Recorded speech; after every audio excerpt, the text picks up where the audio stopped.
के रिश्ते दस्तक के मोहताज नहीं होते, ये तो खुशबू की मानिंद होते हैं जो बंद दरवाजों से भी निकल जाते हैं। अस्सलाम वालेकुम व्यूअर्स, प्रोग्राम आज के मेहमान के नए एपिसोड के साथ मैं हूं आपकी मेज़बान सायरा सैयद। और आज की हमारी मेहमान एक ऐसी माँ है जिन्होंने ना सिर्फ अपने बच्चों को पाला बल्कि यतीमों का भी आसरा बनी, उनकी भी माँ बनी, लेकिन सच्चे दिल से।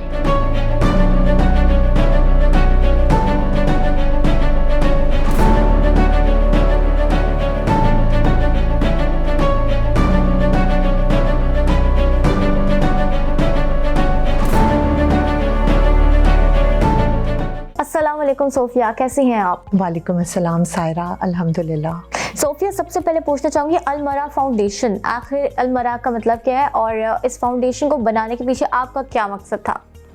अल-मरा जो है बेसिकली कुरान पाक के जो हरूफ मुक़त्तियात हैं, अलिफ लाम मीम रा, उनका मजमुआ है। इन अल्फाज को इकट्ठा कर कर अल-मरा बनाया गया है। और जहाँ पर भी कुरान पाक में ये वर्ड्स इकट्ठे इस्तेमाल हुए हैं तो उसके जो एडजेसेंट वर्ड्स है that is somehow related to knowledgeability. Okay, all right. तो ये फाउंडेशन बनाई क्यों, क्या मकसद था, क्या सोच आई थी? इसका एक बैकग्राउंड है जो मैं आपके साथ शेयर करना चाहूँगी। मेरे फादर ने ये स्टार्ट किया था 1995 में। ओके। उस टाइम पे वो हर सुबह लंगर बना के अपने हाथ से तहज्जुद की नमाज के बाद अपने किचन में अपने कुक के साथ मिलकर लंगर बनाया करते थे। उसके बाद वो फजर की नमाज के बाद ले जाया करते थे चुबुर्जी में और शहर के मुख्तलिफ मकामात पे। वाओ। चुबुर्जी में ज़्यादातर इसलिए जाते थे बिकॉज़ वहाँ पे जो मज़दूर होते हैं वो फुटपाथ्स पे सोए होते हैं। ऐसे ही है, बिल्कुल। और इनका कॉन्सेप्ट ये था मेरे फादर का कि जो मज़दूर होते हैं बेसिकली वो मुसाफिर भी होते हैं और सारा दिन तो वो मेहनत मजदूरी करते हैं और कुछ ना कुछ खा लेते हैं। तो एटलीस्ट जब वो थके हारे रात को सोएं तो उनको ये तसल्ली हो कि हर सुबह नाश्ता उनको मिल जाएगा और पेट भर के मिल जाएगा। तो ये इनका कॉन्सेप्ट था। तो इसकी वजह से इस चीज़ में कभी भी ब्रेक नहीं आया। ऐसा नहीं होता था कि किसी दिन बारिश हो रही है या किसी दिन फॉग है या गर्मी है तो उसमें वो ब्रेक कर लें इस चीज़ के लिए। तो ब्रेक होती थी सिर्फ रमज़ान में, वो भी इस तरह से कि टाइमिंग्स चेंज हो जाते थे, वो सहर और इफ्तार में चले जाते थे, अदरवाइज़ पूरा साल इसमें ब्रेक नहीं होता माशाअल्लाह। था। और इसी तरह ये चीज़ें मुसलसल चलती रहीं, साल हर साल तक मैं अपने बचपन में यही कुछ होता हुआ देखती रही। इसके अलावा जो भी मेरे फादर के पास आता था हेल्प लेने के लिए वो कभी उसे इनकार नहीं करते थे माशाअल्लाह। तो जो ये सब चीज़ें थी यही देख के मैं बड़ी हुई। हमारे घर से बहुत सी फैमिलीज़ थी जिनके लिए मंथली राशन जाया करता था, बहुत सी ऐसी फैमिलीज़ थी जिनका मंथली स्टाइपेंड लगा हुआ था और इसी तरह के बहुत से काम इवन रेलवे स्टेशन पे चले जाया करते थे, मुसाफिर खाने में जो मुसाफिर सो रहे होते हैं जो डिज़र्विंग होते हैं। तो कभी आप साथ गई थी अपने फादर के? नहीं, मैं नहीं जाती थी बिकॉज़ मैं तब छोटी थी और आपको पता है कि छोटे बच्चों में ये चीज़ नहीं होती है, वो देखते हैं। लेकिन मैं आपको ये ज़रूर कहना चाहूँगी कि बच्चे जो देखते हैं वो बेसिकली उनकी तरबियत हो रही होती है। हम अगर बच्चों से कहें तुम ये करो तुम वो करो, तुमने अच्छे काम करने हैं, तो शायद वो बच्चे उस तरह से नहीं उस चीज़ को अडॉप्ट ही नहीं करते वो, जब तक वो हमें खुद करता नहीं देखते। और तरबियत यही होती है जो वालिदैन उनके सामने कर रहे होते हैं और वही बच्चे ओवर द ईयर्स सीखते रहते हैं और वो चीज़ें उनकी पर्सनैलिटी का हिस्सा बन चुकी होती हैं। और जब वो बच्चे खुद उस स्टेज पर आते हैं, उस स्टेज पे जब वो बच्चे आ जाते हैं तो फिर बच्चे भी वही कुछ करने लग जाते हैं जो उन्होंने हमेशा से अपने वालिदैन को करते हुए देखा होता है। Just like you. बिल्कुल। तो कभी सोफिया आपने सोचा नहीं कि ये फाउंडेशन तो बना रही हूँ, ये वो कितना मुश्किल होगा, मैं कैसे मैनेज करूँगी, कैसे करूँगी सब?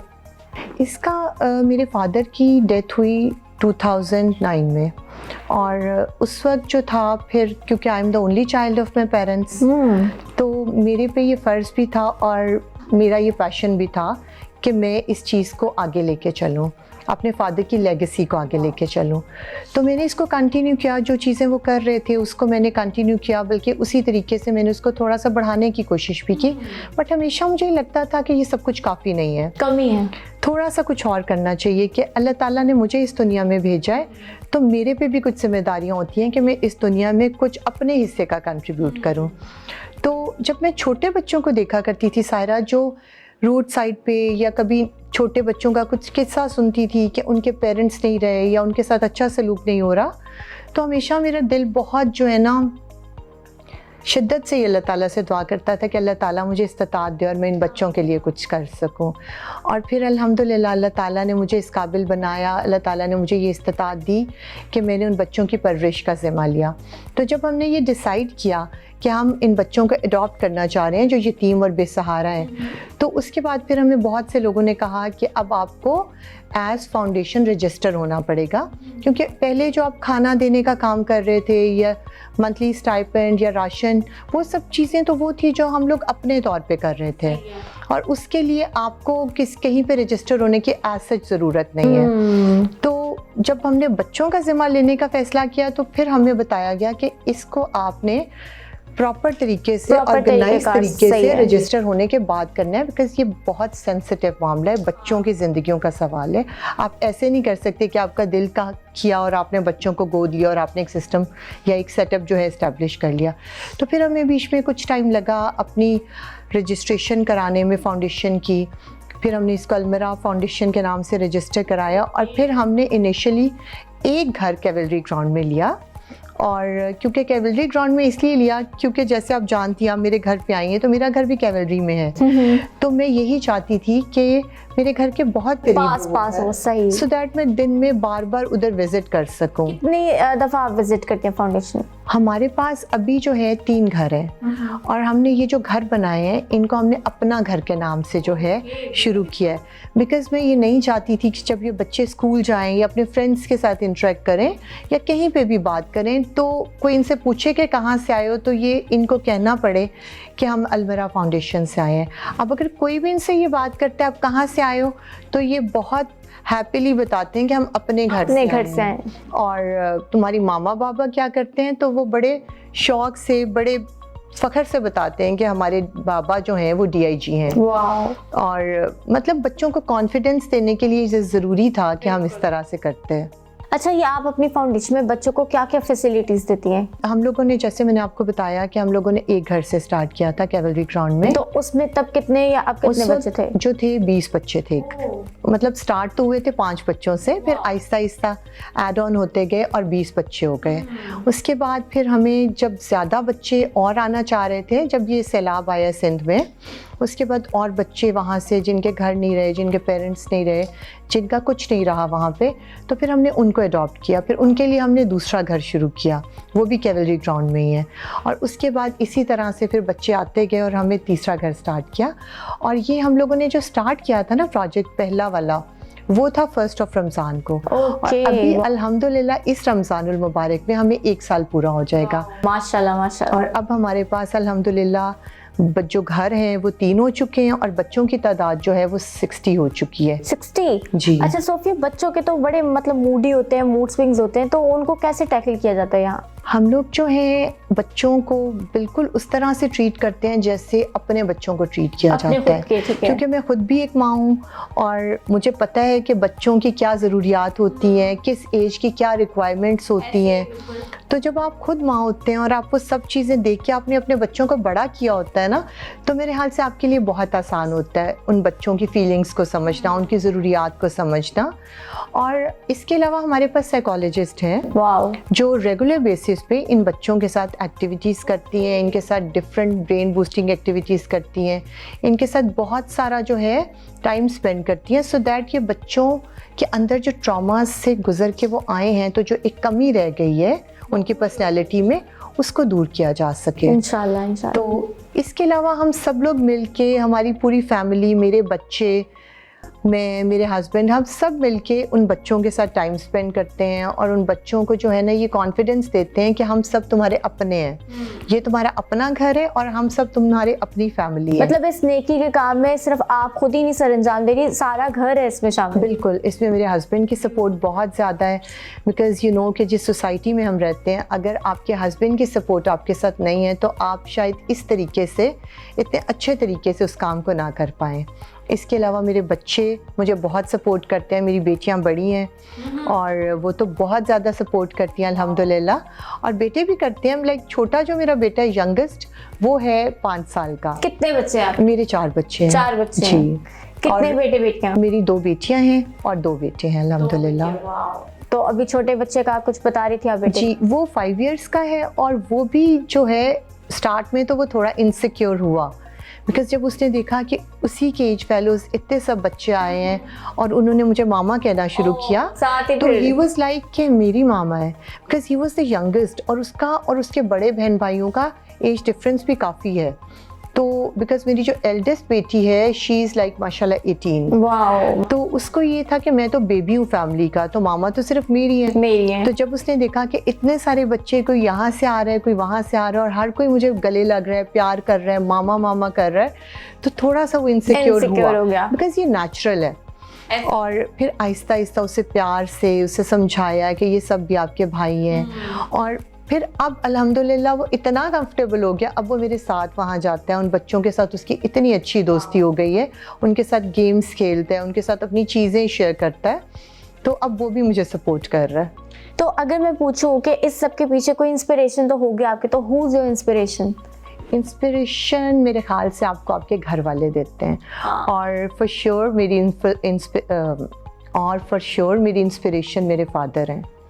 उन्हीं से मैंने ये सब इंस्पिरेशन ली और उन्हीं से मैंने ये, उन्हीं को देख देख के मुझे ये मोटिवेशन मिली कि मैं भी ज़िंदगी में कुछ कर स्टिल सकती आप हूँ। उनकी लेगेसी को लेके चल रही हैं, उनका नाम फख्र से बुलंद कर रही हैं? सायरा, जब मैंने देखा उनकी डेथ के बाद, उससे पहले तो I was a school going girl, फिर उसके बाद मेरी कॉलेज लाइफ स्टार्ट हुई, यूनिवर्सिटी लाइफ स्टार्ट हुई, शादी हो गई, तो आप अपनी ज़िंदगी में बिजी होते हैं, ऐसे ही है। आपकी एक अपनी लाइफ होती है, आप देख तो रहे होते हैं क्या कुछ हो रहा है, लेकिन आप उस तरह से उसको मैनेज नहीं कर मैनेज नहीं करते या फील नहीं करते हैं कि क्या हो रहा है, आपके सामने हो रहा होता है सब कुछ, लेकिन आप उसको उस डेप्थ में जाके नहीं देखते। बट जब मेरे फादर की डेथ हुई ना 2009 में, उसके बाद मैंने देखा कि साल हर साल तक लोगों को अब तक जो भी आता है वो मेरे वालिद साहब के लिए बहुत अच्छी बातें करता है, वो यही कहता है, उन्हें इतने अच्छे अल्फाज में याद करता है कि वो तो मेरे लिए ये करते थे, उन्होंने ये किया, उन्होंने मुझे इस तरह सपोर्ट किया। आज तक मुझे सैकड़ों की तादाद में लोग मिले हैं जिन्होंने उनकी डिफरेंट स्टोरीज़ बताई हैं कि उन्होंने हमारे लिए इस तरह से किया था, हमें ऐसे सपोर्ट किया, हमें लाइफ में ऐसे आगे जाने के लिए उन्होंने हेल्प किया। तो वो चीज़ें जब मैं देखती थी तो मैं कहती थी कि यही असल ज़िंदगी है, कि आपके जाने के बाद और आपके जाने के इतने साल बाद भी अगर लोग आपको इस तरीके से याद रखें, तो ये मेरी इंस्पिरेशन थी। अच्छा सोफिया, अगर ये एनजीओ ना होती तो आज आप क्या कर रही होती? How was your life before this NGO? मैं शायद यही कर रही होती। एनजीओ से पहले भी मेरी यही ज़िंदगी थी, मेरा घर, मेरे बच्चे, मेरे हस्बैंड, मेरी फैमिली, इसके साथ साथ जो था सोशल वर्क मैं वैसे भी कर रही थी। कोई किसी को ज़रूरत होती थी मैं उसको हेल्प करती थी। हमारे घर से उसी तरीके से लंगर जा रहा था, उसी तरीके से स्टाइपेंड जा रहा था, उसी तरीके से राशन जा रहा था। इसके अलावा कोई भी मेरे पास हेल्प के लिए आ जाता था तो मैं उसको हेल्प करके मुझे सेटिस्फेक्शन मिलती थी। मतलब जो शुरू से अज़ल से आपके फादर काम कर रहे थे, उनके गुजर जाने के बाद भी वो सारा सिलसिला ऐसे ही चले जा रहा था? बिल्कुल, और आज तक अल्हम्दुलिल्लाह ऐसे ही, विदाउट एनी डिले। बिल्कुल अल्हम्दुलिल्लाह। और मैं यहाँ ये आपको मेंशन करना चाहूँगी कि जब मेरे फादर की डेथ हुई तो उस दिन भी हमने इस चीज़ का जो है ना नागा नहीं किया। नहीं किया, बिकॉज क्योंकि उन्होंने ये कहा हुआ था कि इस चीज़ में नागा नहीं होना चाहिए। तो उस दिन भी हमारे घर से उसी तरह लंगर किया। अच्छा सोफिया, मुझे बताएं यहाँ बच्चों की क्या रूटीन है? क्योंकि अभी जैसे मैंने पहले आपसे बात की, हर बच्चा मूडी होता है, हर एक की रिक्वायरमेंट अलग होती है एज के हिसाब से। तो एक तो किस एज लिमिट के आपके पास बच्चे हैं और उनको मतलब कैसे? हमने जो बच्चों की एज लिमिट रखी थी वो थी 3 से 5 साल।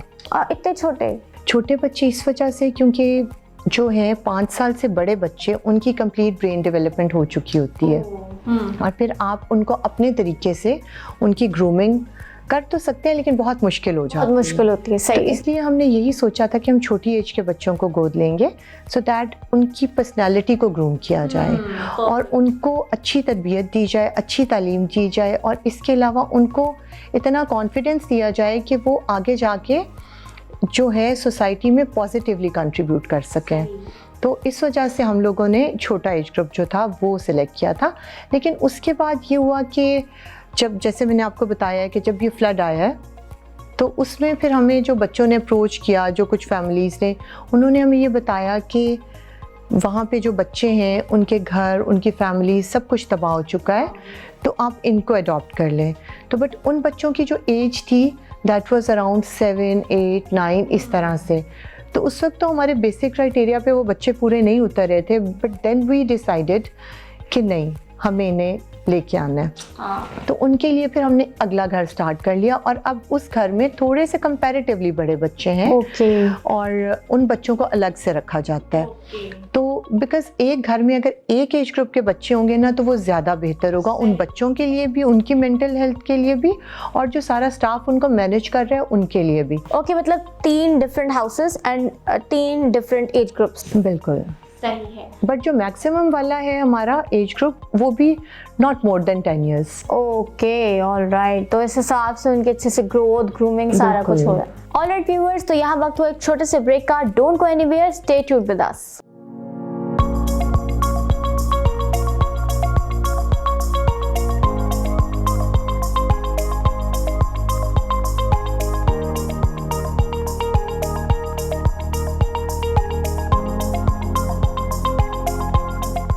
Alright viewers, so welcome back. आज की हमारी मेहमान सोफिया रशीद वड़ाइच हैं। तो सोफिया, मुझे बताइएगा, आपकी फाउंडेशन में जितने भी बच्चे हैं, क्या उनको पता है कि आप उनके रियल पेरेंट नहीं हैं? बिल्कुल उनको पता है, क्योंकि ये बच्चे जिस एज में हमारे पास आए हैं उनको ये पता है कि हम उनके असली पेरेंट्स नहीं हैं। बिकॉज अगर बच्चा 2.5 से 3 साल का भी है तो उसे इतना शऊर ज़रूर होता है कि उसकी माँ कौन थी, या उसके वालिदैन कौन है, या वो किस घर से आया है। तो बात ये है कि जब वो आ जाते हैं ना हमारे पास, तो हम उन्हें ओन करके अपने बच्चों वाला प्यार देते हैं। क्या इतनी जल्दी एक्सेप्ट करना उनके लिए मुमकिन होता है?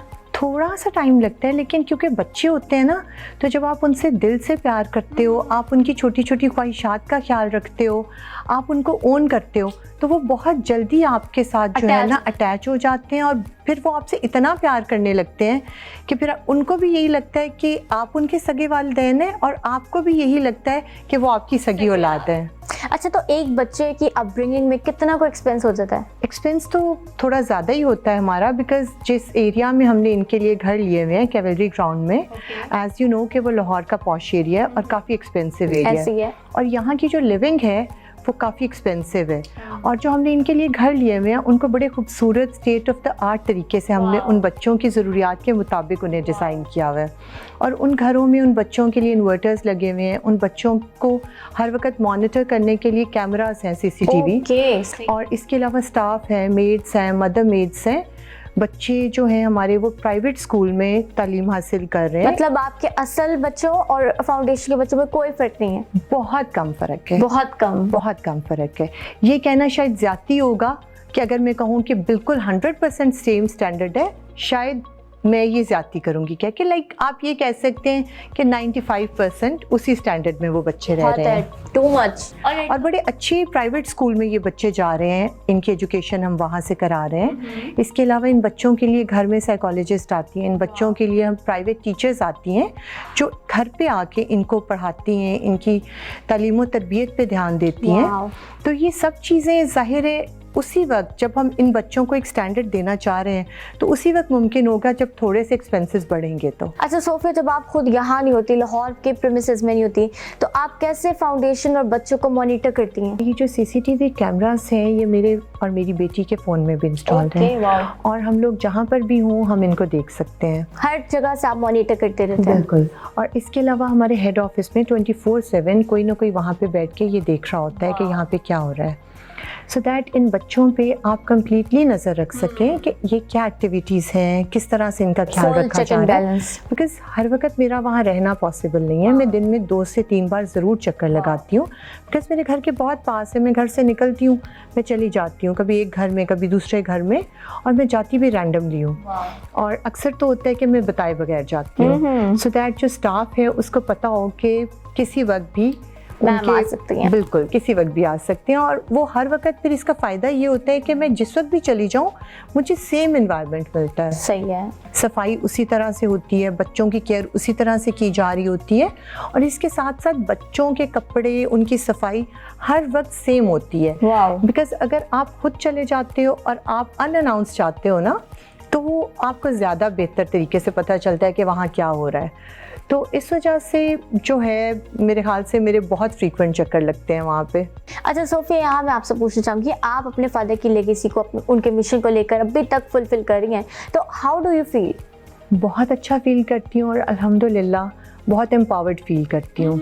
अल्लाह ताला ने मुझे इस काबिल बनाया है कि मैं ये सब कुछ कर पाऊँ, और मैं अपने वालिद साहब की जो एक लेगेसी थी उसको लेके आगे चल रही हूँ, तो मुझे एक इत्मीनान मिलता है इस चीज़ से। माशाल्लाह। और वैसे भी जब आप किसी को हेल्प करते हैं, जब आप किसी के लिए आसानियाँ पैदा करते हैं, तो अल्लाह ताला आपके लिए आसानियाँ पैदा कर देता है। अल्लाह ताला आपकी ज़िंदगी में चीज़ों को इतना आसान, इतना हमवार कर देता है कि शायद आपकी ज़िंदगी में कोई ख्वाहिशात रह ही नहीं जाती।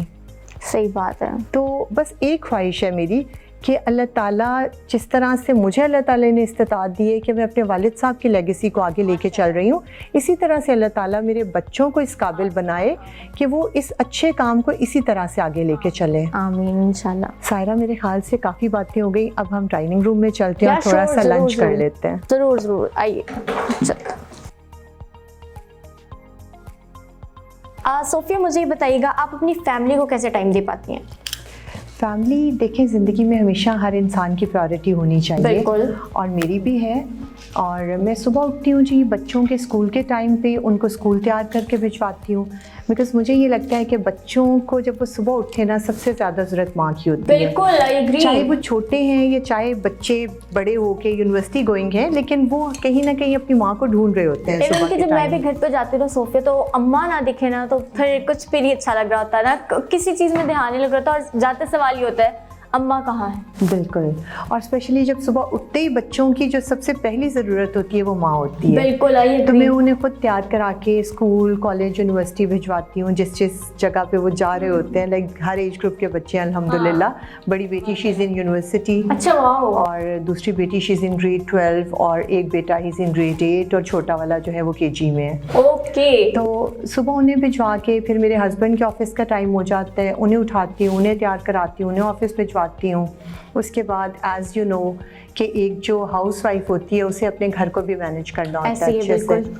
तो फिर मैं नीचे आती हूँ, यहाँ पे किचन में अपने कुक वगैरह को इंस्ट्रक्शंस देती हूँ, स्वीपर्स को देती हूँ कि दिन में क्या बनेगा, कितने गेस्ट आ रहे हैं। और हमारी, मैं आपको बताती चाहूँ कि हमारी मेहमानदारी अल्हम्दुलिल्लाह बहुत ज़्यादा है, माशाल्लाह। हम लोग रूरल बैकग्राउंड से बिलोंग करते हैं, तो वहाँ से आपको पता है कि फिर मेहमानदारी आपकी उसी तरह से होती है। और दूसरा, मेरे हस्बैंड की कुछ नेचर भी ऐसी है, कुछ उनकी जॉब भी ऐसी है। क्या जॉब है आपके हस्बैंड की? ही इज़ इन पुलिस जी, ही इज़ DIG। इसलिए मेहमान नवाजी चलती रहती है। बिल्कुल, अल्हम्दुलिल्लाह हमारे घर हर वक्त मेहमान जो है ना कोई आए होते हैं, और डेली बेसिस पे सुबह से लेके शाम तक हमारे घर बस कोई आ रहा होता है, कोई जा रहा होता है। तो इस तरह की रूटीन में फिर घर को मैं सुबह उठ के ही सबको इंस्ट्रक्शंस दे देती हूँ कि आज क्या बनेगा, मेहमानों के लिए चाय में क्या बनेगा या लंच में क्या बनेगा। तो वो सब कुछ करके फिर मैं अपने ऑफिस जाती हूँ। जैसा कि आप जानती हैं कि मैं और भी काफ़ी सारे काम कर रही हूँ, लाइक कुछ एजुकेशनल इंस्टीट्यूशंस हैं जिनको मैं हेड कर रही हूँ, वहाँ पे भी चक्कर लगाना होता है। आप अभी ऑफ कैम बात करी थी अलमरा ग्रामर स्कूल की, क्या प्रोजेक्ट है वो?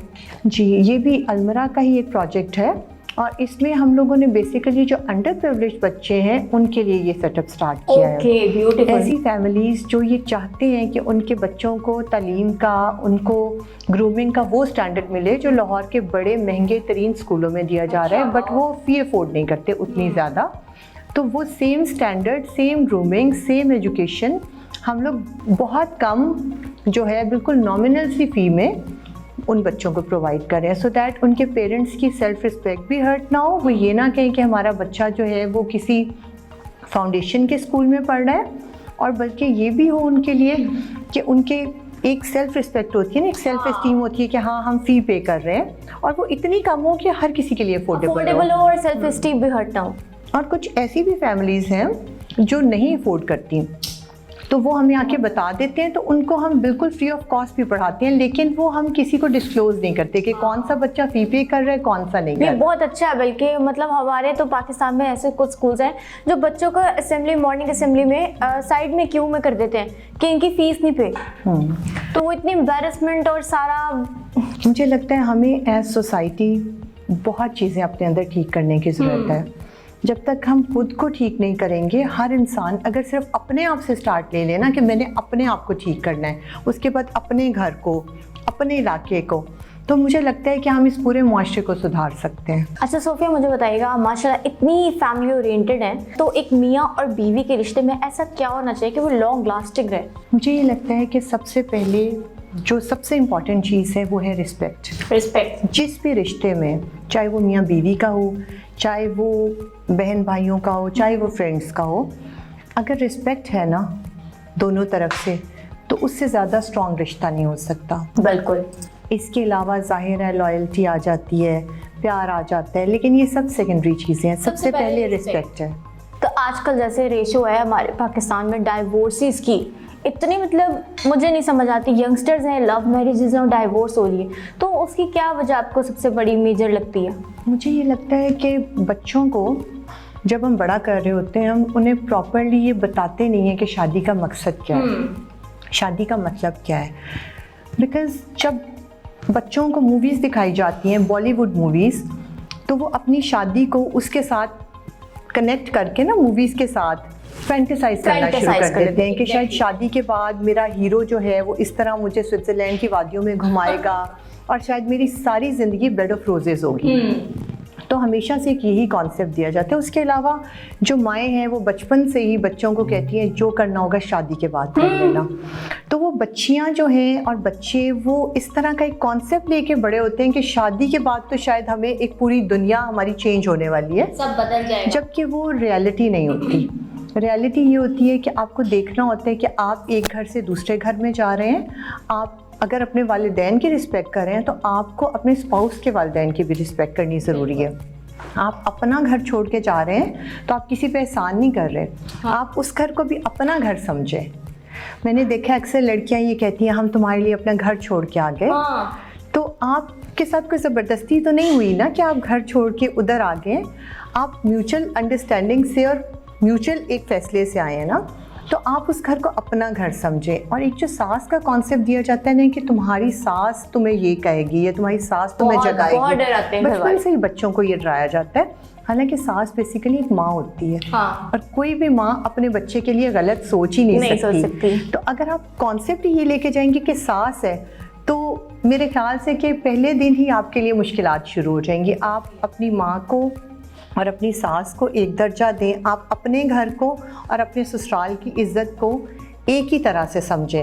बिकॉज़ हम अपने घरों की बात तो नहीं शेयर करते, बट हमारे ससुराल में छोटा सा इंसिडेंट हो जाए तो हम पूरे जहान को बताते हैं। तो अगर आप अपने ससुराल को भी वही इज्जत देंगे जो अपने घर को दे रहे हैं, तो मेरे हाल से हमारी ज़िंदगी बहुत आसान हो जाएगी। ब्यूटीफुल मैसेज, ये बड़े यंगस्टर्स के लिए और आजकल के जो कपल्स हैं जो लव मैरिज करते हैं उनके लिए सोफिया की तरफ से बहुत ही अच्छा मैसेज है।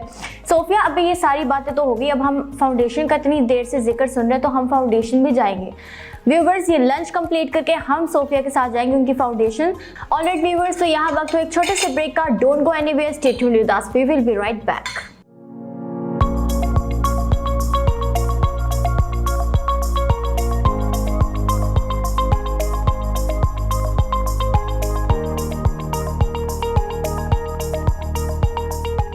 ये है जी हमारा अपना घर और ये बच्चों का जो है टीवी रूम है। इसके अलावा बच्चे बैठ के स्टोरी टाइम हम लोग यहाँ पे करते हैं। जब मैं आती हूँ तो यहाँ बैठ के हम लोग गपशप लगाते हैं, बच्चों के साथ टाइम स्पेंड करते हैं।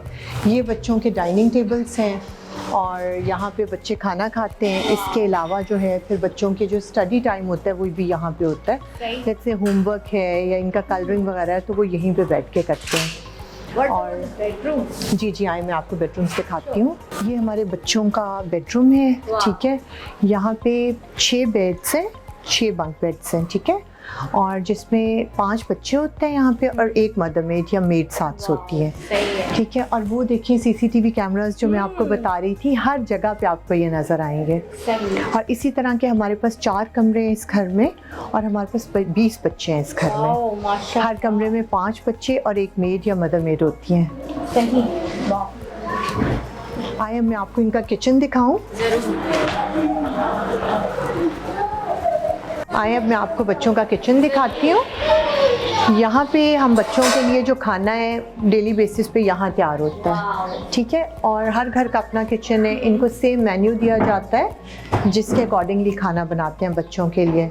और उसको इतना बैलेंस्ड किस्म का हमने बनाया हुआ है कि बच्चों के शौक भी पूरे हो जाते हैं, बच्चों को जंक भी मिल जाता है थोड़ा बहुत उसमें समटाइम्स। प्रॉपर डाइट प्लान उनका बना, प्रॉपर डाइट प्लान है और वो हमारी न्यूट्रिशनिस्ट है, वो बनाती है मंथली बेसिस पे, ताकि बच्चों की जो न्यूट्रिशनल इनकी जो कमी है इनकी बॉडी में वो पूरी की जा सके। और इसके अलावा जो जंक है बच्चों का, वो कभी कभार हमारा लाइक 1 वीक में एक दफ़ा हम बाहर जाते हैं तो वहाँ पे फिर बच्चों का बर्गर्स और पिज़्ज़ास और इस तरह का वो चीट डे होता है बच्चों का। Good to know. बाकी अदरवाइज बहुत हेल्दी डाइट होती है इनकी। वो तो किचन में घुसते एंटर होते खुशबू ही बता रही है। बिल्कुल। और दूसरा आप देखेंगे कि यहाँ पे जो एक सबसे इम्पॉर्टेंट चीज़ और जिसे हम इंश्योर करते हैं कि हो, वो हर एक कोने में सफाई है। सफाई मैं भी यही चेक करी थी, बहुत हाइजीनिक है जी। और इसके लिए जो है हमारा स्टाफ वो हर वक्त जो है ना एक पाँव पे खड़ा होता है, बिकॉज मुझे भी और मेरे हस्बैंड को भी इस चीज़ का बहुत ज़्यादा जो है ना एक क्रेज़ है कि बस हर जगह पे सफाई होनी बहुत ज़रूरी है। मस्ट है, मस्ट। बिल्कुल, क्योंकि उसके बगैर जो है ना आपको ये तो देखें ना, सुन्नत नबी भी है कि आप सफाई रखें और आप अपने गिरदो नवा में हर चीज़ को साफ़ सुथरा रखें। आए अब मैं आपको बच्चों से मिलवाती हूँ। आए जी, ये हमारा सबसे छोटा बेबी है जी अदनान, और ये मामा का बेबी है। आ जाओ बेबी मामा पास। ये भी मतलब बहुत क्यूट बेबी है और सबसे नॉटी है माशाल्लाह ये। और अच्छा सोफी, मुझे बताएं कि बच्चे कहीं ट्रिप्स पर भी जाते हैं? बिल्कुल, हर वीक हम लोग जाते हैं, हर वीक हम लोग शॉपिंग पे जाते हैं बाहर बच्चों के साथ। इसके अलावा रेस्टोरेंट्स पे जाते हैं और अक्सर औकात हमारे पार्क्स में भी बच्चों को हम लेके जाते हैं, सो दैट बच्चों को एक्सपोजर हो डिफरेंट जगह पे जाने के लिए। इतने सारे बच्चे, इतने खूबसूरत प्यारे से बच्चे हैं, तो क्यों नहीं जाना चाहिए रिक्रिएशनल एक्टिविटीज? बच्चों में कॉन्फिडेंस आता है। बच्चे जब डिफरेंट जगहों पे जाते हैं, डिफरेंट माहौल देखते हैं, तो वो बच्चों के लिए बहुत ज़रूरी भी होता है। आइए मैं आपको ऑफिस में जाके दिखाती हूँ और फिर मैं आपको इसके बारे में एक्सप्लेन करती हूँ। Welcome back viewers. तो इस वक्त हम मौजूद हैं अलमरा फाउंडेशन अपना घर में। सोफिया, ये जो बैक पे हमारे वॉल है इसमें बच्चों के पोर्ट्रेट्स लगे हैं, तो क्या आपने इनका फ्यूचर डिसाइड कर लिया? ये बच्चे जब हमारे पास आए थे ना सायरा, तो बहुत से लोगों ने हमें ये कहा, हमें ये मशवरा दिया कि इन बच्चों को आप 8वीं पास करवा के, मैट्रिक करा के, तो आप इन्हें प्लम्बर बनवा दें या आप इन्हें इलेक्ट्रिशियन बना दें ताकि ये जल्द से जल्द अपने पाँव पे खड़े हो सकें। तो जब ये बातें सुनी मैंने डिफरेंट लोगों से, तो मेरे दिल को बहुत तकलीफ़ हुई, क्योंकि मैंने इन्हें अपने बच्चों के तौर पे अडॉप्ट किया है और इन बच्चों को मैंने ओन किया है।